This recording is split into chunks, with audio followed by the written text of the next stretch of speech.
С диви круши и резенче хляб в торбата, тя пристигна, хвърли в ръцете ми шала и прошепна: аз съм Мария, аз съм жената на всички мъже и на мъртвите даже. И прошепна: аз съм Мария, аз съм жената на всички мъже и на мъртвите даже. Завъртя като петка главата ми, скри се в чашафа. Аз припаднах до двете и връхчета тънки и притиснати в тъмното, като дини прещяхме, докато не напука гърба си старото слънце. Но напразно горя моята свещ и напразно се стича от топлото на чайника топлото мляко, както в праха на игрите се губи детето и тича. Така се изгуби тя под бялата пара на влака.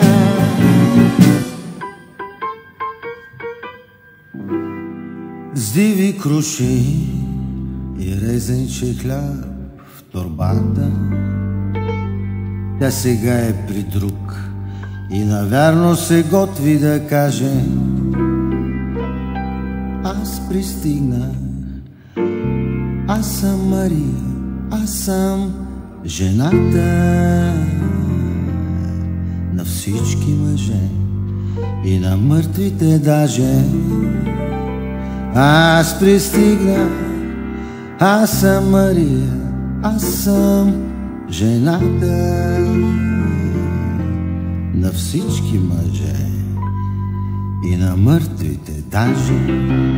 Но угасва накрая фитила и тя ще стане съпруга на някой човечец сревнив и със злато на зърбен.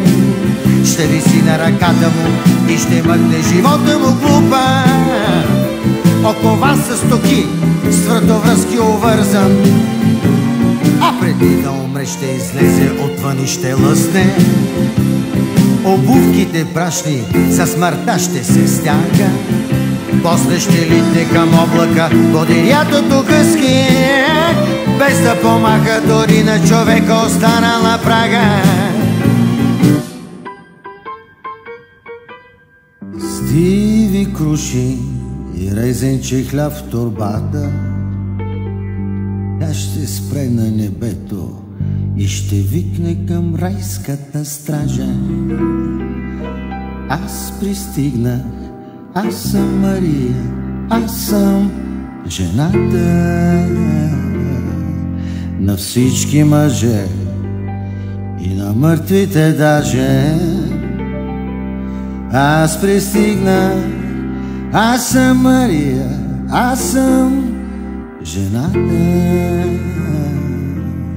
на всички мъже и на мъртвите даже.